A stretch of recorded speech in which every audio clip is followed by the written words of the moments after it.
Hey, you get a special feature match. Nick Nora has challenged me to a game of Modern. And I won a dice roll. Yes, we are playing first.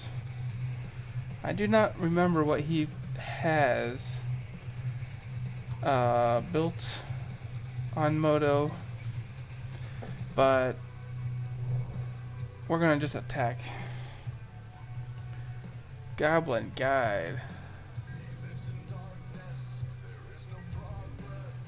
Tell us, Goblin Guide. What is he playing? Overgrown tombs, no.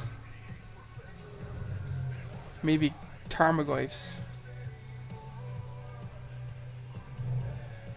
Copperline Gorge. Living End. I think Living End. Discarding. I bet it's a large creature.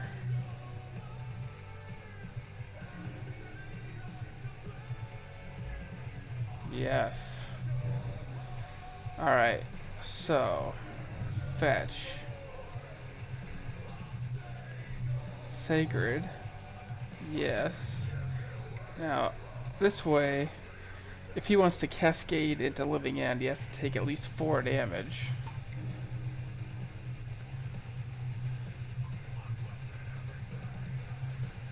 Uh, Street Wraith.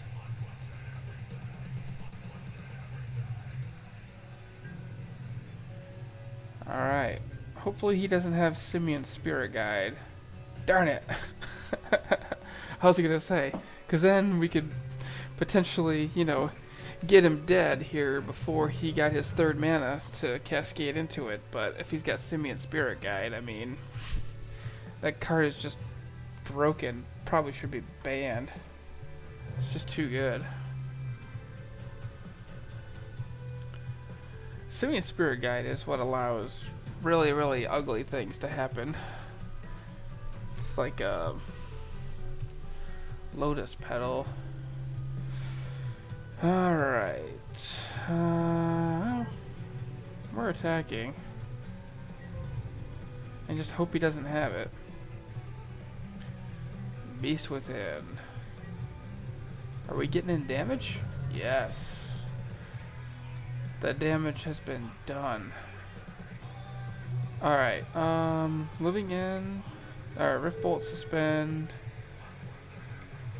Lava Spike.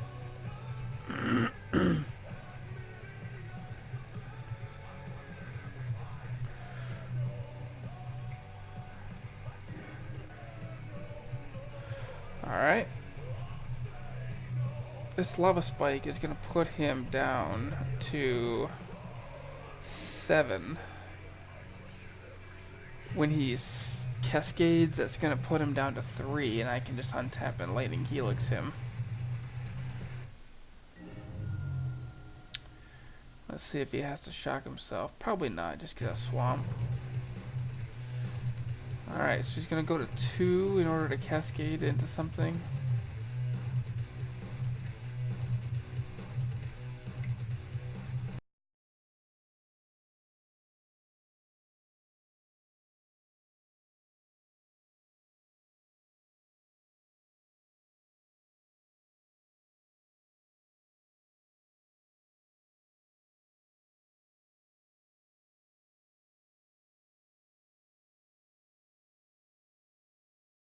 Fortunately, no Fulminator Mage to kill my Sacred Foundry.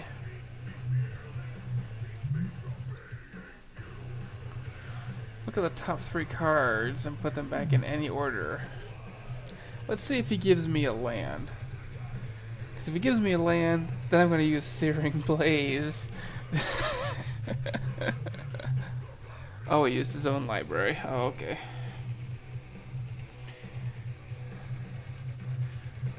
Let's see what he does here.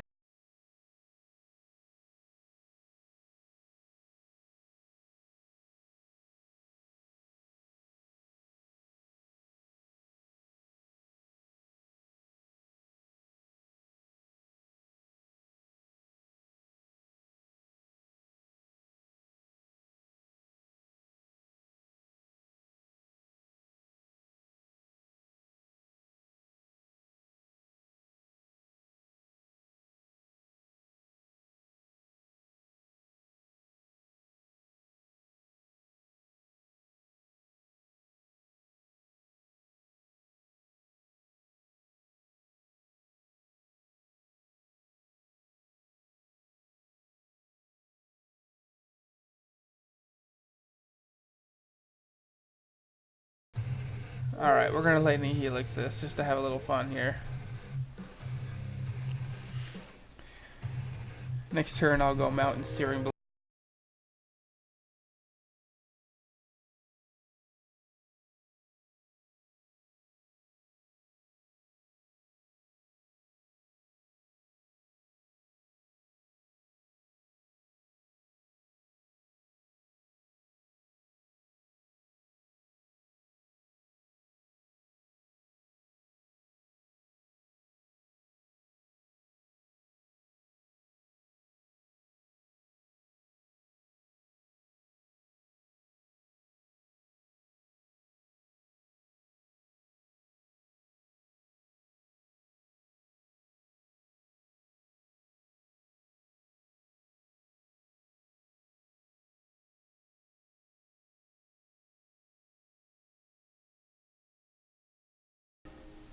Alright.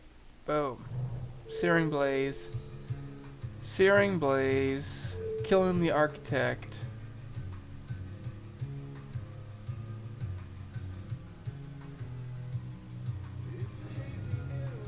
Alright, sideboarding. What do we sideboard? I think we want some paths.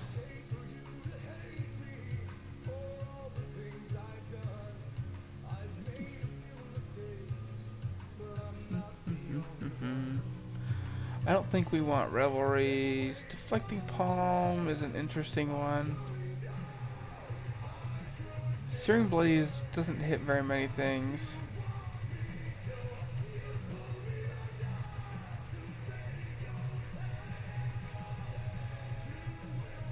Skull Crack because I believe they do play Brindlebore.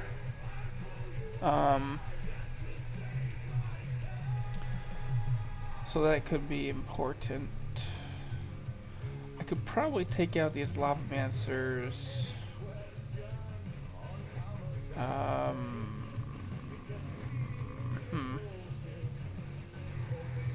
Because it's just more creatures that die. I'm gonna try these Deflecting Palms. So like if he gets like a Jungle Weaver or something, I can Deflecting Palm a Jungle Weaver and deal him 5. That seems like a pretty good deal. Alright, my hand is very fast. So we'll keep... It's fast enough, for sure. So 19, then -9. Put him at 10 on turn 2. Then turn 3, Bolt, Skullcrack, Swiftspear puts him at 1. So, like, I actually have just lethal in my hand here if he deals himself any damage.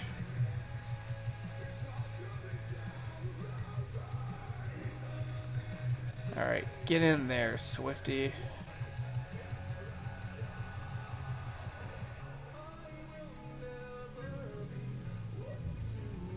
Boom.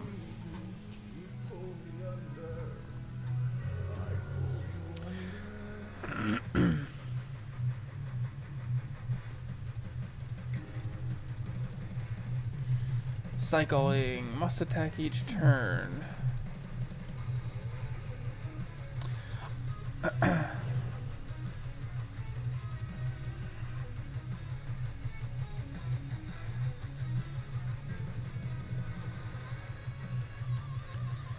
Alright. He could have Dismember for my Swiftspear, but I kind of doubt it. Playing Eidolon seems pretty good too. You know what though? I think it's just gonna be too slow.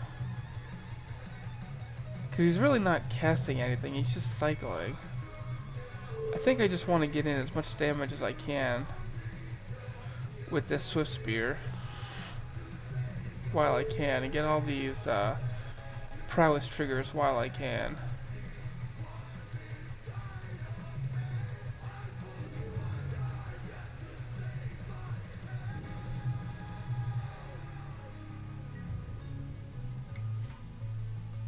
Alright, got him down to 10.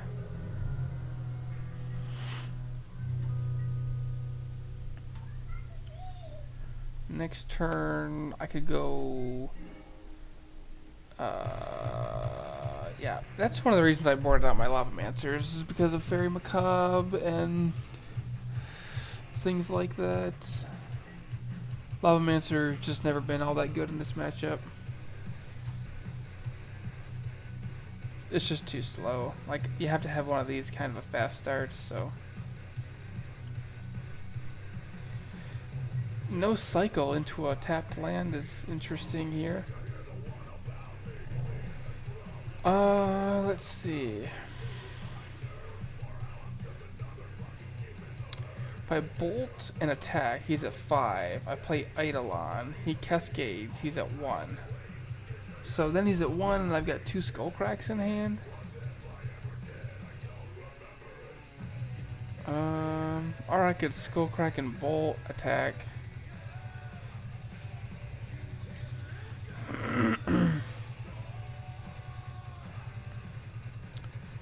Let's go.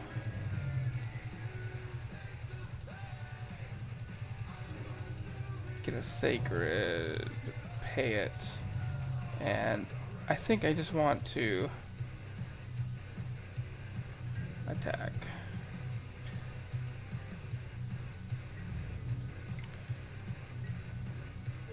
So, Skullcrack.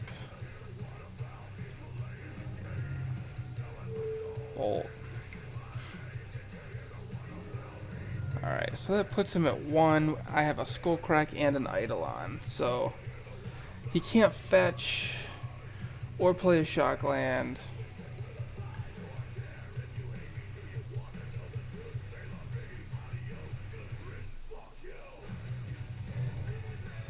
Alright, Blackcleave Cliffs is definitely the best possible land there. Unlocking black with no damage.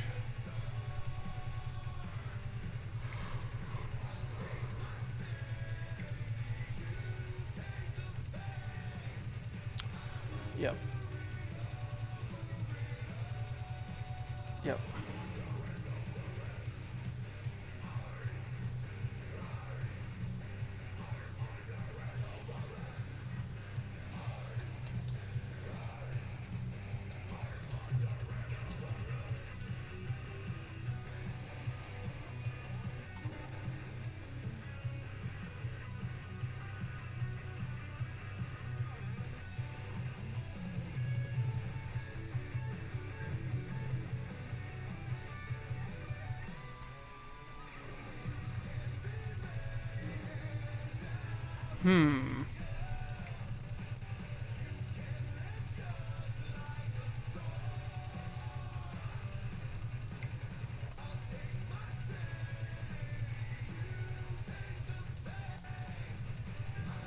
I want to see if I can not have to use this Skullcrack. Because he has to attack with the Carabid, and then I get to attack him back.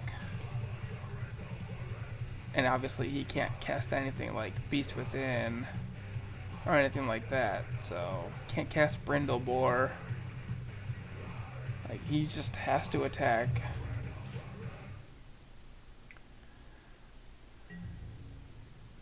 No blocks. And then next turn we'll attack, and we've got the security blanket of Skullcrack. Alright, we're getting in there. Boom.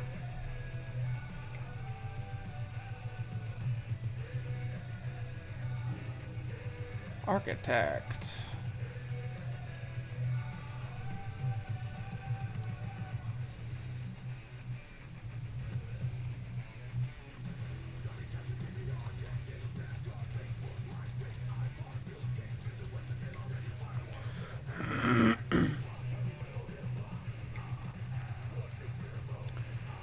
Oh no.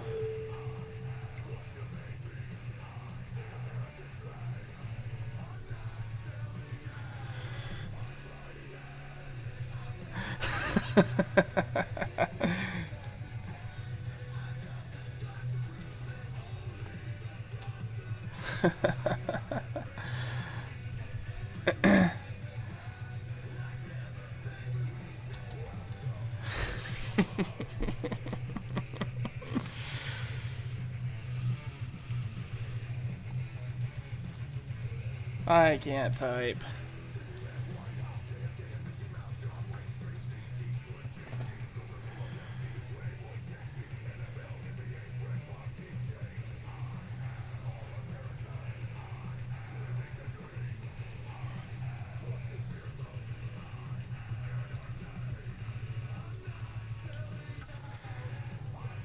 Alright. I wonder what my Naya burn looks like.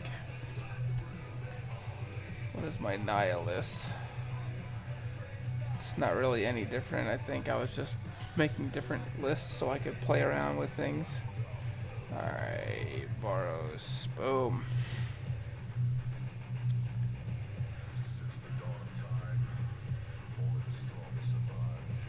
Losing the dice roll. Oh. Clifftop retreat. Clifftop retreat. What are you doing to me? I'm gonna keep. I'm just gonna rip a fetch land out the top, a Bloodstained Mire.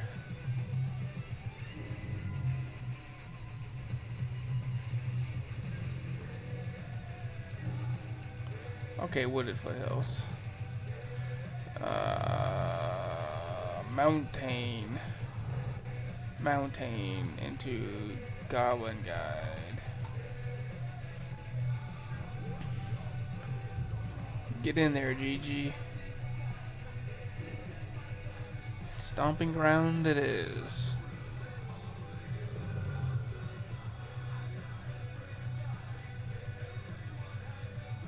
Cycle time. I actually think Living End is a pretty good deck. It could be very well positioned too. Post banning. I think there'll be less remands floating around. And just counter magic in general now that Twin is gone. I think we'll just see more proactive decks like Affinity, Boggles, Infect, Burn, Zoo, Collected Company kind of things.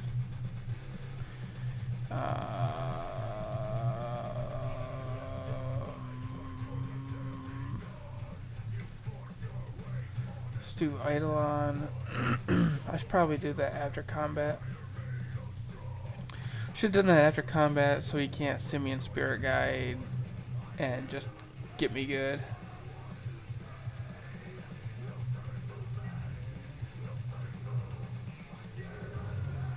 Alright. So I've got him basically at 10 because in order for him to do anything, he has to cascade into Eidolon. So Eidolon means 4 damage, so he's at 10. And I don't have burn spells in my hand, but he does have a nice big 5/6. So all I gotta do is get him to 5. And I think I can probably do that with a combination of my 3 mono red cards in my hand. This main deck Deflecting Palm, I'm gonna put in some work, I think.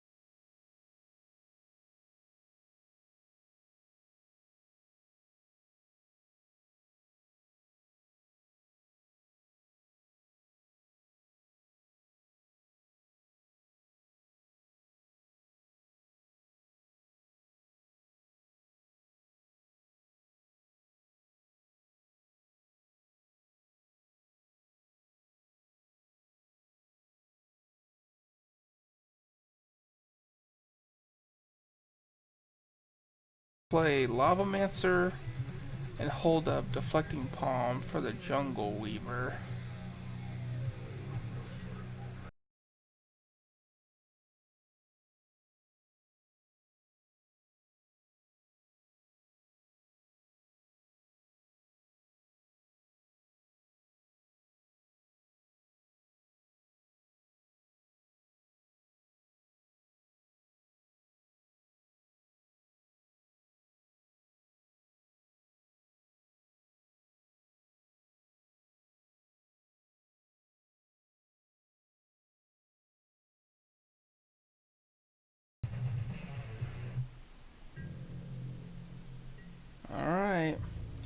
The moment of truth. Attacking. Fetch. Let's fetch for a Sacred Foundry. And Deflecting Palm. Main deck Deflecting Palm. Oh my. It's so gross. That Jungle Weaver.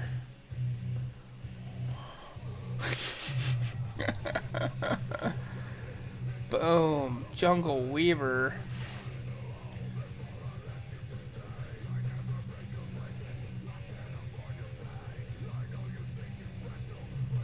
Does he beast within his own Jungle Weaver? No. He does not. Alright, can I deal 4 damage on my turn with these 2 haste creatures and this burn spell and this Lavamancer? Let's see if we can.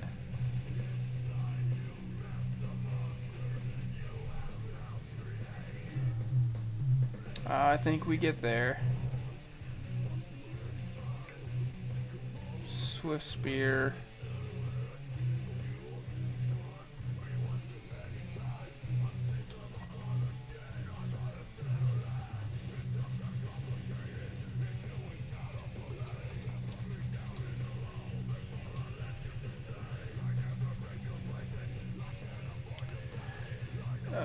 Fetch. Give me a mountain. Searing Blaze. This guy. Zoom.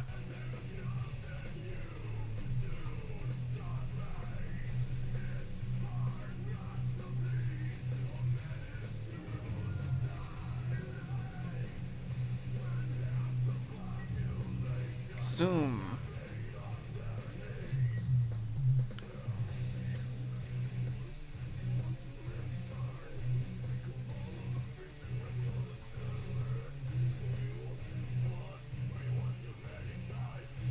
Avalanche Riders.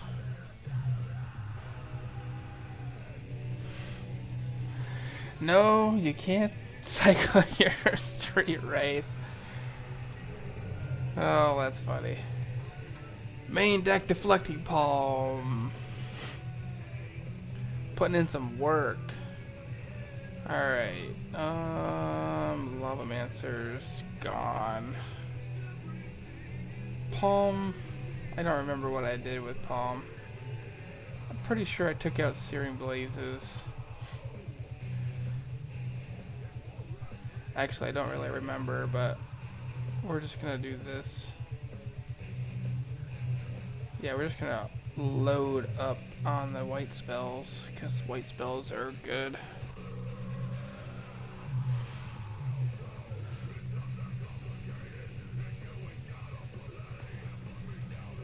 White spells with red mana symbols are good. Boros Charm, Lightning Helix, Deflecting Palm, all big time. I actually think this is a mulligan because this is definitely a mulligan. And we'll keep this and top. That first hand I thought was a mulligan because the path doesn't do anything until my opponent has already resolved Living End. So path was basically a dead card. And like a Rift Bolt isn't really gonna get it done. So suspend.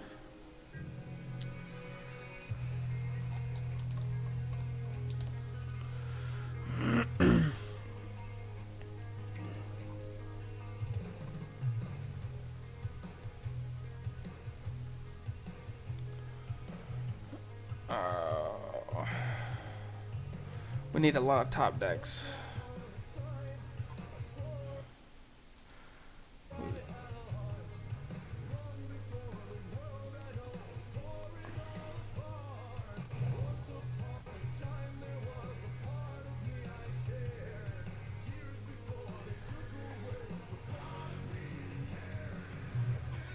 Like, good cards that would be good draws for me would be um, non-creatures at this point, because it only turns on his demonic dreads. So that reduces the number of cascade spells he could use. Cards I'm looking for are just like straight up burn, lava spikes, rift bolts, lightning bolts, helixes. And once he gets some threats on the board, then like deflecting palm and lightning helix to race would be awesome. So like my white cards help me race. Lightning helix, deflecting palm, like it allows me to turn the tables on somebody I'm racing against. Whereas Boros Charm didn't really do that. Boros Charm was just like, oh, here's some damage to your face, which, yeah, 4 damage is great, but Lightning Helix gaining me 3 life, I feel like is more important. But also, Lightning Helix being able to target creatures is more important. I think Lightning Helix is the better card than Boros Charm. And I know a lot of people would disagree with that, and that's fine. They can be wrong. Alright. So we got 6 damage in our hand, we can get him to 8. We're still a long way away.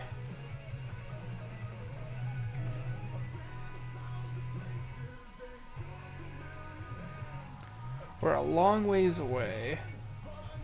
And when he finally does crack his living end, he's going to have quite a nice little army over there. So we're just probably just dead.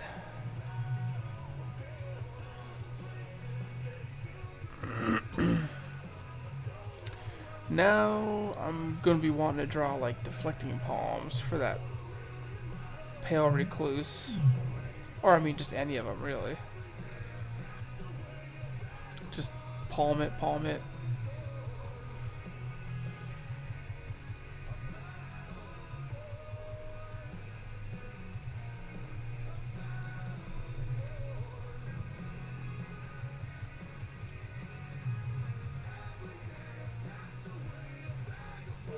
Alright, Helix. Boom.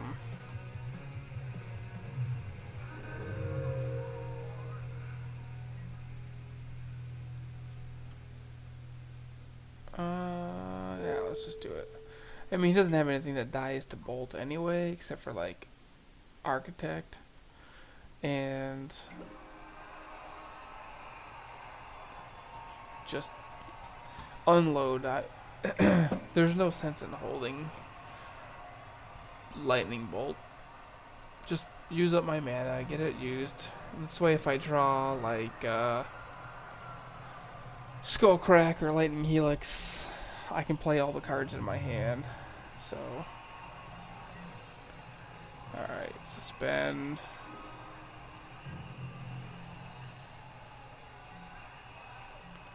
Alright, so we'll get him down to 5 on our turn. Then we just need a couple burn spells. This path will buy us a turn, probably. If he cracks that fetch, he'll go to 7. Rift Bolt takes him to 4. Then suddenly, Deflecting Palm is lethal on the Pale Recluse. So,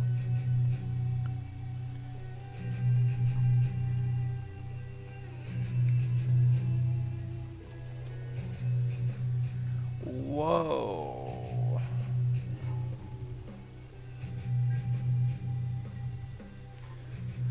I suspected it's because he needed a target for his Cascade that he had to do that.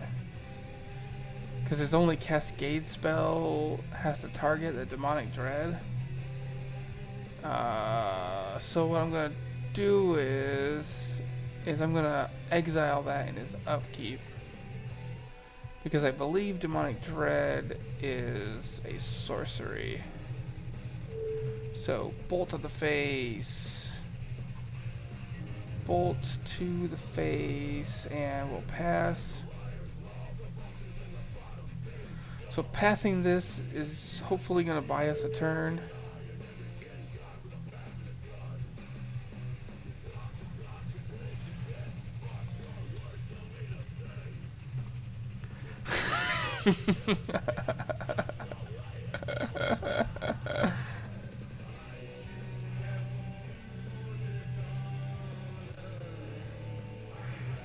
That's funny.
Alright, so he's gonna hard cast a creature just so he can target it with Demonic Dread.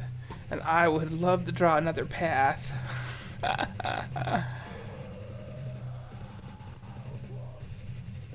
That's pretty funny. If I draw a bolt or something, I might just bolt that just to drive him crazy. No bolts.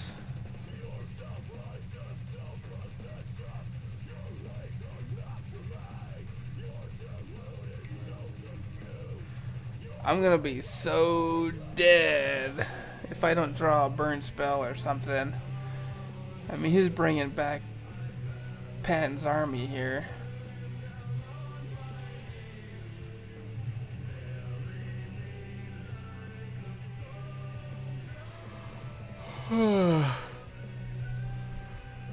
I'm definitely going to bed after this match. Here it is. The most demonic of the dreads.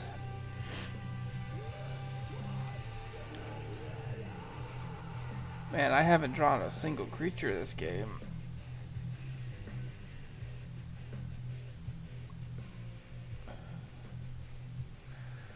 Alright, he has no flying creatures, so he doesn't kill any of his own things.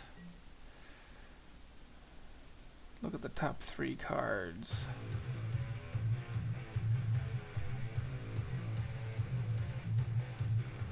Alright, so he's gonna do my top 3 cards. No?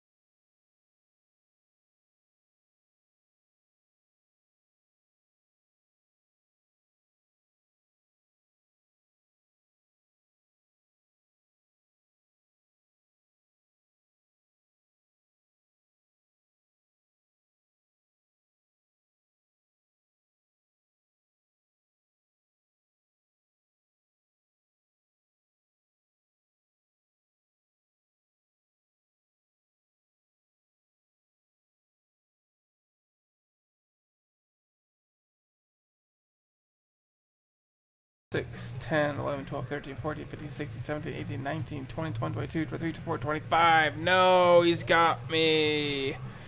Maybe I should have skull cracked him at the end of his turn. Drawing Rift Bolt is the worst. You never think about Rift Bolt. Rift Bolt is terrible. Rift Bolt really is not that good of a burn spell. Like, you have to play it. Because you can oftentimes cast it for 1 mana. But boy, waiting that turn is the worst.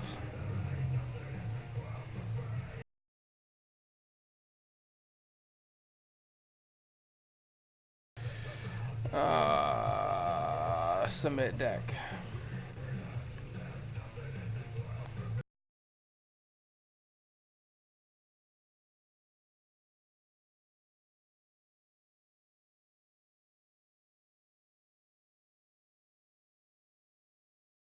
think I could have skull cracked at the end of his turn so that Rift Bolt was a live draw for me, but I wasn't really paying attention, and I am quite tired. Goblin Guide will probably get in 6 damage. Here's 6 damage. That puts him to 8.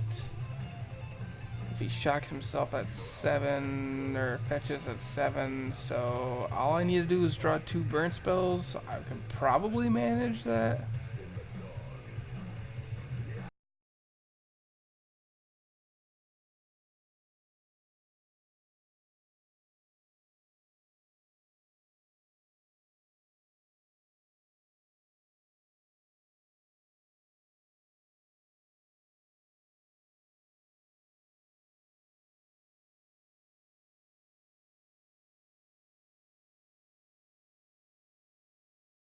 Alright, game on.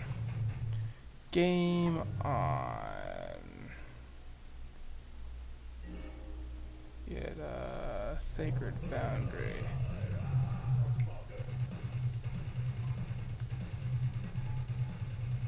Alright, let's get in there, Gabo. Stomping Ground.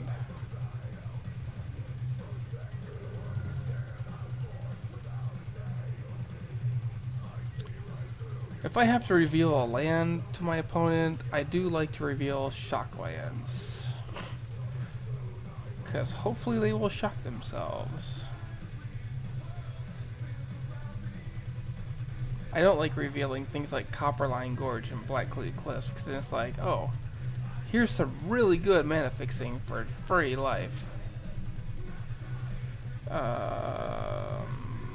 Let's go Stomping Ground, Spike,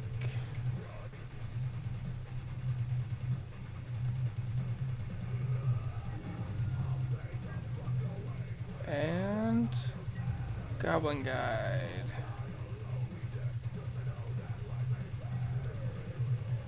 Alright, he's at 13. Next turn we'll put him to 11, 8, 7. Yeah, I just need to draw some burn. Couple burn spells.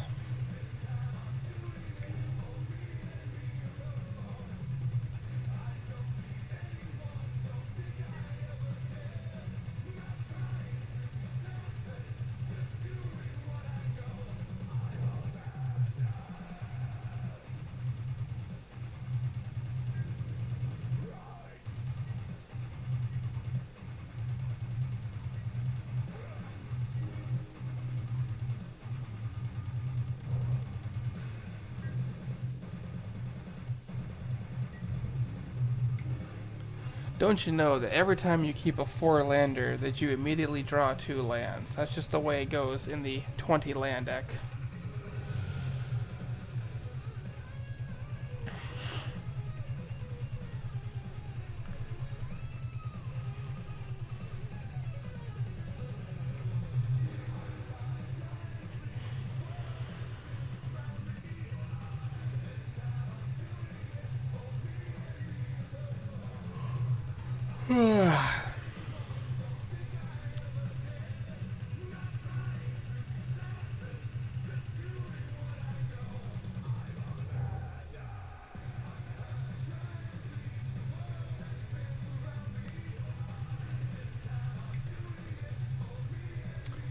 No.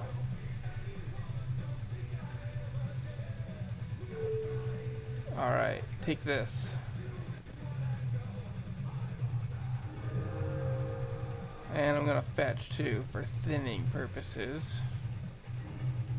Get a Sacred.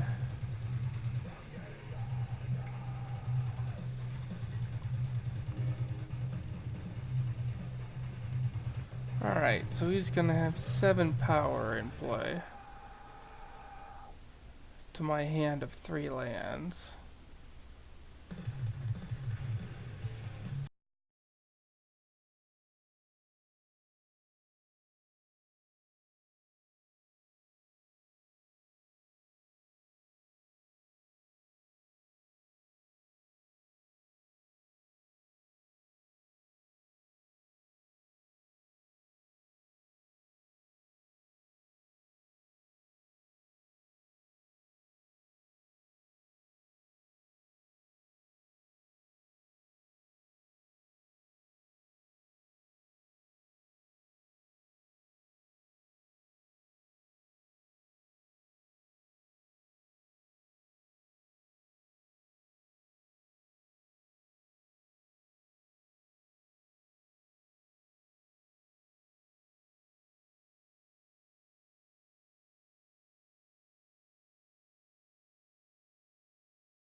Probably shouldn't have fetched there so I could stay at 4 and survive an Architect of Will attack, but don't think it really matters at this point.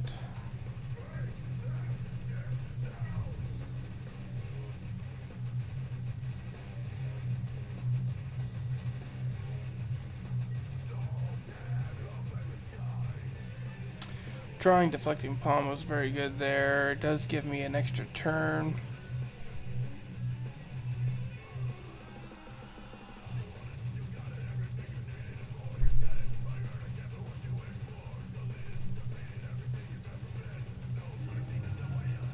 And now we're just dead.